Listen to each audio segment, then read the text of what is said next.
Então, esses primeiros meses de prática, agora de agosto,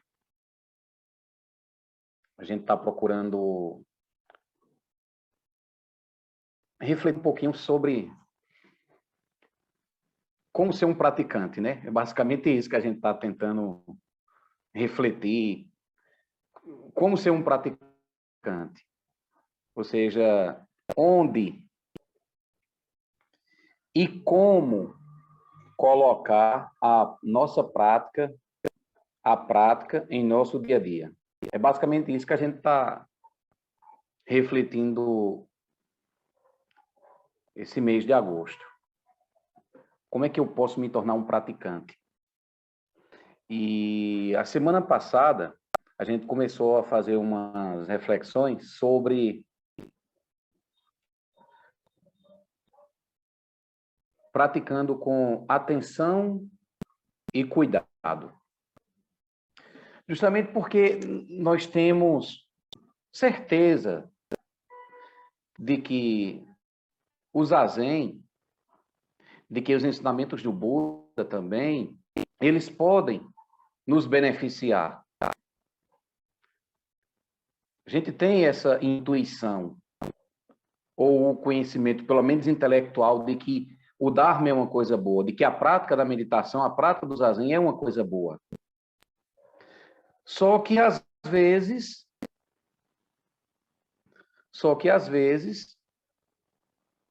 a gente não sabe ao certo o que fazer, como fazer, para inserir essa prática na loucura da nossa vida, no corre-corre da nossa vida. E a gente disse aqui a semana passada que a melhor forma de você fazer isso é cultivando essa prática.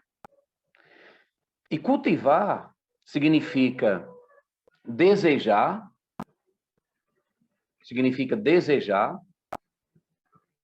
significa se dedicar, ou seja, no meu dia,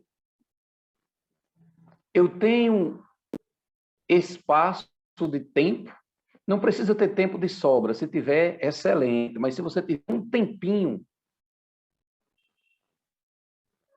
esse tempinho, como a gente vai falar daqui a pouco, ele vai se transformar em um tempo importante.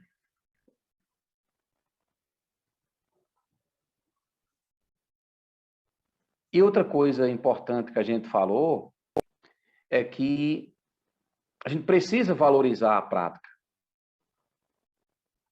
A prática não pode ter o mesmo valor de coisas que não nos beneficiam. A nossa prática do Zazen, os nossos estudos, não podem nunca ter o mesmo valor de coisas que não nos ajudam, de coisas que não têm valor. E a melhor maneira da gente começar a praticar é valorizando a prática e fazendo um caminho com simplicidade.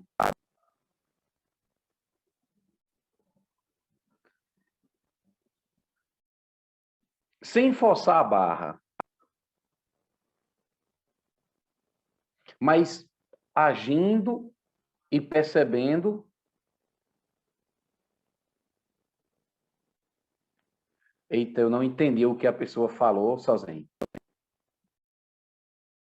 Bianca está dizendo, está pedindo para o senhor mandar um áudio no WhatsApp falando isso.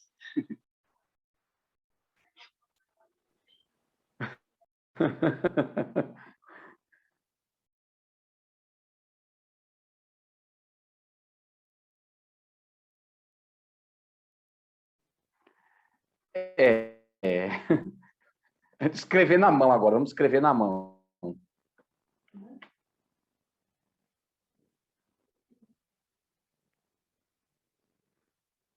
Sozinho? Sim, Fazendo que o exato. ódio é sobre nunca valorizar o que não nos beneficia mais do que a prática. Exatamente. Exatamente, Bianca. Então, assim, às vezes a gente é muito violento, sabe? Às vezes a gente quer praticar logo 40, 50 minutos. Às vezes a gente quer praticar o dia inteiro. Lógico que algumas pessoas vão conseguir praticar 40, 50 minutos. A maioria não consegue. E se a gente força, a gente vai sair com uma impressão errada do que é o Zen, do que é o Zazen. Eu me preocupo muito com isso, sabia? Eu me preocupo muito com essa percepção errada que algumas pessoas saem do Zazen. De que o Zazen é uma coisa brutal, de que o Zazen é uma coisa que é quase uma maratona. Não é bem isso. Pelo contrário, o Zazen é algo maravilhoso. O Zazen nos permite atingir estados mentais, estados emocionais, que são muito agradáveis, que são elevadíssimos.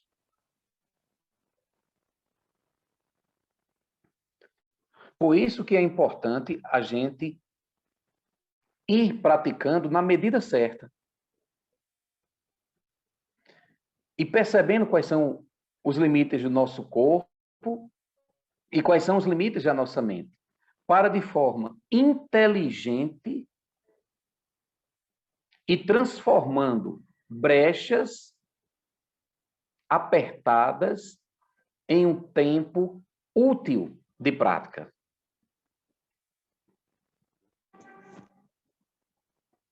Porque o Zazen, ele é danadinho. O Zazen é danadinho por quê? Porque tem uma parede logo à nossa frente, tem um corpo, tem a mente. Porém, se a gente fizer periodicamente, o tempo inicial que a gente consegue, a gente começa a perceber que o Zazen permite que a poeira baixe, que a confusão cesse,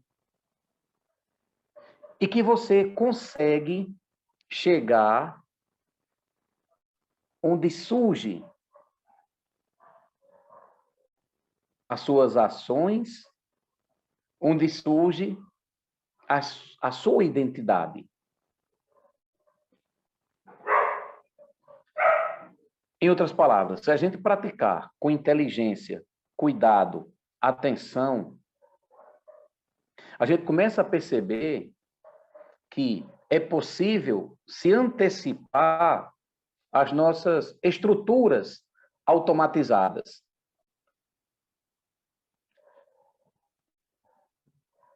Em outras palavras, a prática correta do Zazen permite que a gente chegue ao incondicionado. E quanto a isso, eu não tenho a menor dúvida. Permite que a gente chegue ao incondicionado. Permite que a gente vá além dessas estruturas mentais, emocionais que nós temos. E a gente paradinho, quando esse incondicionado surge, a gente começa aos poucos se familiarizando com ele, pessoal. Esse estado, esse calmo repousar, é possível que eu me familiarize com ele de maneira que eu familiarizado com ele, aos poucos eu consigo levar para a minha vida, para as minhas relações. Mas eu repito, é preciso que a gente pratique com inteligência, com cuidado, com atenção e sempre percebendo quais são as brechas do nosso tempo. Quando você perceber a brecha do seu tempo, o que é que você faz? Você mergulha naquela brecha. Você pratica e se adapta naquela brecha, naquele tempo que você encontrou. E à medida que você vai praticando, à medida que você pratica, a poeira baixa, a confusão cessa. E aí, pessoal, quando a confusão cessa, tem uma coisa interessante. Aquilo que não é essencial, aquilo que é secundário, diminui. O essencial surge. E quando o essencial surge, você vai começar a perceber que o tempo que você precisa para praticar sempre esteve ali. Mas você não tinha percebido.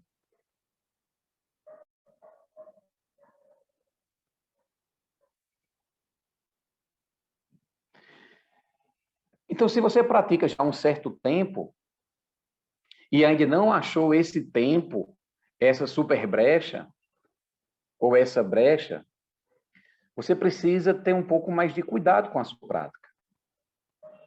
Porque talvez ainda tenha alguma superficialidade lhe prendendo. Alguma superficialidade dificultando que você veja que há tempo. Então, por isso que a gente diz assim, no início, um lugar tranquilo é bom. Um lugar sem muitas distrações é bom. De preferência que seja um lugar com pessoas que nos inspirem a praticar. Olha que coisa maravilhosa. Se a gente tiver um lugar bom, sem muitas distrações e com pessoas que nos inspirem a praticar, pode ser que a gente realmente comece a praticar. É isso que é a força da sanga. É isso que é a força da comunidade. Mas eu não estou dizendo que para poder praticar tem que ter todas as condições ideais. Porque muito possivelmente a gente não vai achar todas as condições ideais. Tanto é que no início eu pensava só assim, não, qualquer pessoa consegue praticar em qualquer lugar. E eu me enganei nessa minha percepção. Eu tive uma percepção errônea. Porque eu pratiquei muito tempo sozinho, quando eu não tinha tempo de ir ao centro de Campina Grande. Eu praticava muito tempo sozinho. Mas os relatos das pessoas eram de que praticar sozinho era muito difícil. Então, quando a gente começa a ter um local, até um local físico mesmo de prática, ou um ambiente virtual, como a gente está aqui agora nesse momento, a gente começa a se sentir um pouco mais fortalecido. É tão interessante isso, pessoal. Algumas vezes se compara a sanga, a comunidade, se compara os praticantes como sendo uma lenha. Uma lenha. E essa lenha chega com um fogo baixo, ou seja, um desejo de praticar, um pouco baixo, ou às vezes uma vontade muito grande de praticar. Só que essa lenha sozinha não queima muito legal. E isso, Ana, a comunidade é muito importante. Conversamos sobre isso há pouco tempo, não foi, Ana? E a gente começa, pessoal, a se inspirar. A gente olha assim do lado, a pessoa está praticando, aí você... É a força das comunidades. Não é só das comunidades budistas, das comunidades em budistas, não. De todas as tradições religiosas e não religiosas. É que a gente se influencia mutuamente.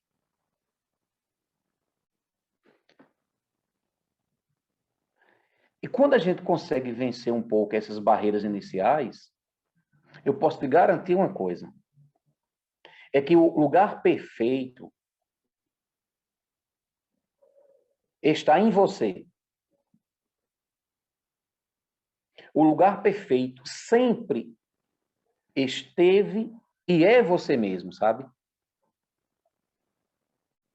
É porque às vezes a gente precisa, algumas pessoas precisam de um lugar meio que para extinguir, diminuir a força dos condicionamentos, as forças dos relacionamentos, que é para poder se sentir um pouco mais à vontade para praticar. Mas quando a gente pacifica esses nossos conteúdos internos, quando a gente pacifica essa voz barulhenta, muitas vezes de sofrimento e lamentação, a gente começa a renascer em vida. Quando a gente pratica com atenção e cuidado, essa é a sensação que nós temos. Até as pessoas que convivem com a gente começam a dizer: você está diferente? O que está acontecendo? O que você anda fazendo? O que você está estudando? Me diga.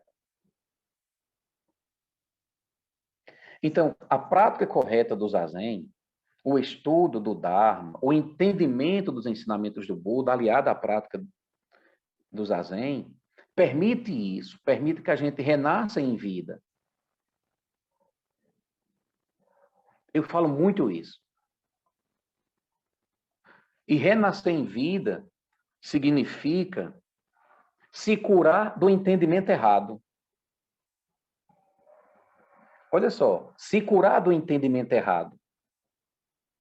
Porque muitas vezes a realidade é de um jeito e a gente entende completamente diferente. Tem um texto que no curso a gente depois vai estudar, no curso de preceitos, que o monge, ele diz assim: existe a realidade e existe ideias sobre a realidade. Existe a realidade e existe ideia sobre a realidade. E pode ser que a gente tenha uma ideia de que não seja condizente com a realidade. Mas é como eu estava falando, quando a gente pratica corretamente, que começa a silenciar essa confusão emocional, mental, a gente vai se curando do entendimento errado, o entendimento correto vai surgindo. Então, renascer em vida é isso. É nascer para o entendimento correto. Renascer em vida significa que a nossa interdependência, ou seja, os relacionamentos com as pessoas e com as situações, será de libertação. Eu não sei se alguém já teve essa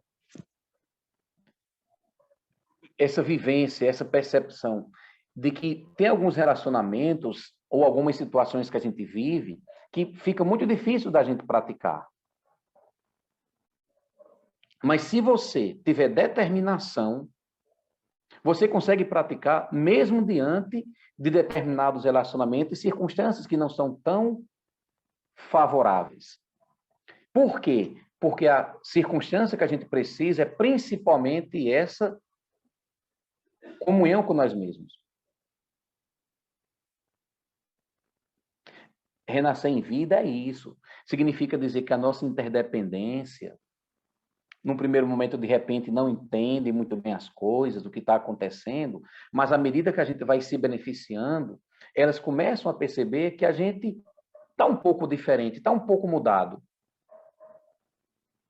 E elas também vão se beneficiar da nossa prática. A nossa interdependência, quando a gente começa a colher os frutos da prática, mesmo os menores, a nossa interdependência começa a se beneficiar, inclusive, da nossa presença física, das nossas lembranças. Olha que coisa bonita, pessoal.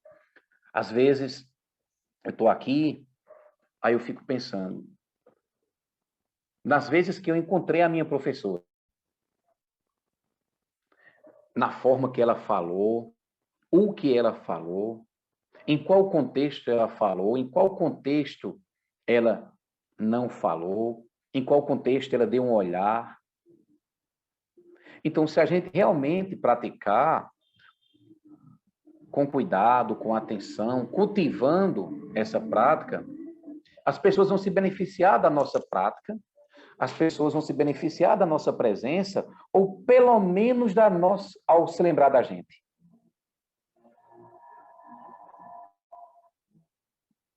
Então, se você percebe que o Zazen te ajuda, que o Zen, os ensinamentos te ajudam, você precisa cultivar o caminho dentro de você. Dentro de você. Você precisa construir e viver os ensinamentos dentro de você. Não é assim, sábado eu vou praticar, não. terça-feira pela manhã, que é o horário novo que a gente tem de prática. Não, terça-feira pela manhã eu vou praticar, não. Quarta-feira à noite eu vou praticar. Não, pessoal. A prática está acontecendo o tempo todo.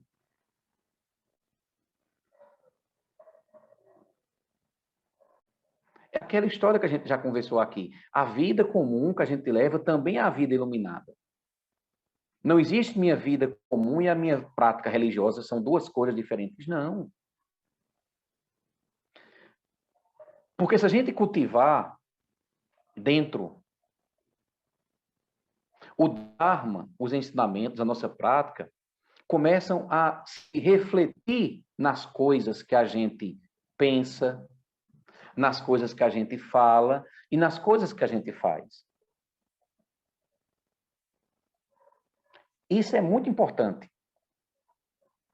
Recentemente eu conversei com uma pessoa e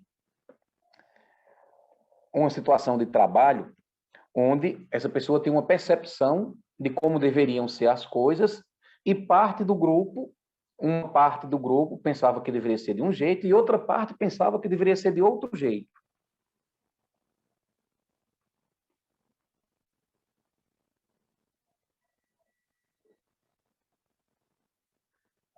Acontece, Bianca-san. Aí depois a pessoa percebeu que fez a fala correta, que é um dos ensinamentos do Buda, a fala correta. De repente, a fala correta, naquele momento, não deu frutos, mas espera um pouco. Então, à medida que a gente pratica, o Dharma, ele vai se refletindo nas coisas que a gente pensa, nas coisas que a gente fala e nas coisas que a gente faz. Esse cultivo, com atenção e com cuidado, vai fortalecer a minha própria prática. Independente do lugar que eu esteja e com quem quer que eu esteja. Porque a prática não pode ser apenas um lugar físico, entendeu? Não existe um curso para se tornar um Buda. A gente se torna um Buda praticando os ensinamentos. Aquele que pratica como um Buda já é o próprio Buda, já é o próprio ser iluminado. Então é dessa forma que a gente vai transformando as brechas em espaços importantes de prática.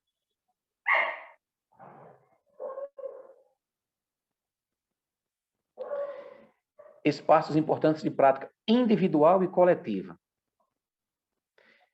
que pode beneficiar tanto a mim quanto as pessoas que vivam comigo ou se aproximem de mim.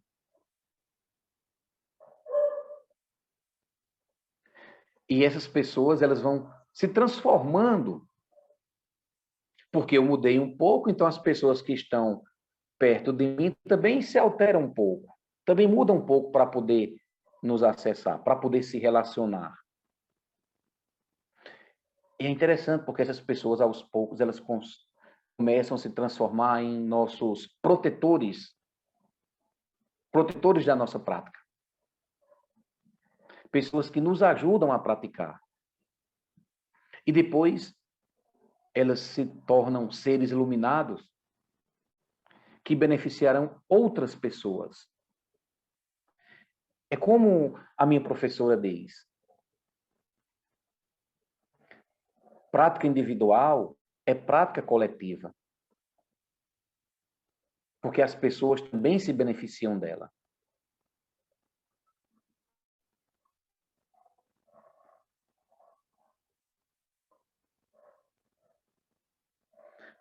Por isso que eu peço, se você deseja realmente praticar, é importante que você o faça com atenção e cuidado. Aos poucos, no seu limite, mas com objetividade. Porque tudo que existe, como diz o Shakyamuni Buda, está sendo consumido pelo fogo da impermanência. Se nós temos certas condições hoje, que a gente possa praticar, que a gente possa aproveitar, porque daqui a pouco essas condições não estarão mais presentes. E o que fazer para encontrar tudo de novo?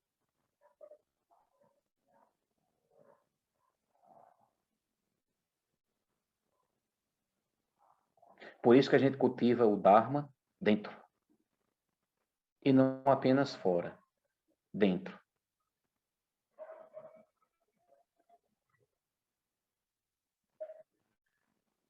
Que os méritos de nossa prática se estendam a todos os seres, que possamos nos tornar o caminho iluminado.